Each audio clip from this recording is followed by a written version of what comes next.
பத்திரிகையாளர்கள் என்ன செய்றாங்க, எங்க தலைவரை பார்த்து இந்த கேள்வி கேட்கக்கூடிய அளவுக்கு ஆகிவிட்டது. இதை எப்படி சொல்றதுன்னு தெரியல.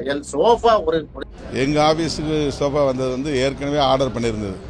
நீங்க கேமரா உள்ள வந்துட்டீங்க அந்த நேரத்துல. அதனால அது ரெண்டும் கோஇன்சிடென்ஸ் ஆச்சு. அப்ப உடைஞ்சதுக்கான உண்மையான காரணம் என்னன்னு இருக்கு? கே.பி. முனுசாமி சொல்ற உண்மையா? பொதுச் செயலாளருக்கு முழு அதிகாரம் வழங்கப்பட்டிருக்கிறது. அல்லது சி.வி. சண்முகம் சொல்ற உண்மையான ஒரு கேள்வி வருது இல்ல? நான் கேட்கிறேன், எல்லாத்துக்கும் தெரிஞ்ச ராணுவ ரகசியம். பொதுச் செயலர் எடப்பாடியாரை நீக்குவதோ சேர்ப்பதோ செல்லாது. எந்த நிலையிலும் எந்த சூழ்நிலையும் எந்த காரணத்துக்காகவும் நாங்கள் அங்கே வரமாட்டோம். மாமியார் நீமா ரோஸ் யார் பக்கம் இருக்கிறார், யார் பக்கம் நின்றுக்க வேண்டும். மார்டின் அவர்கள் இப்போ அடுத்த அதானியாக அடுத்த அம்பானியாக வருவதற்கான ரூட் மேப்பை போட்டுட்டாரோ என்று கூட பேசுகிறார்கள். முன்னாள் அமைச்சர் அண்ணா விஜயபாஸ்கர் மேல குட்கா வழக்கு இருக்குது. அதுக்கு அழுத்தம் கொடுக்கப்பட்டதனால்தான் எடப்பாடியார் விட்டு பிரிந்து நின்று விஜயபாஸ்கர் வந்திருக்கிறாரா? வேலுமணி அண்ணனுக்கு போட்ட டீலிங் என்ன இப்படி கேட்டீங்களா?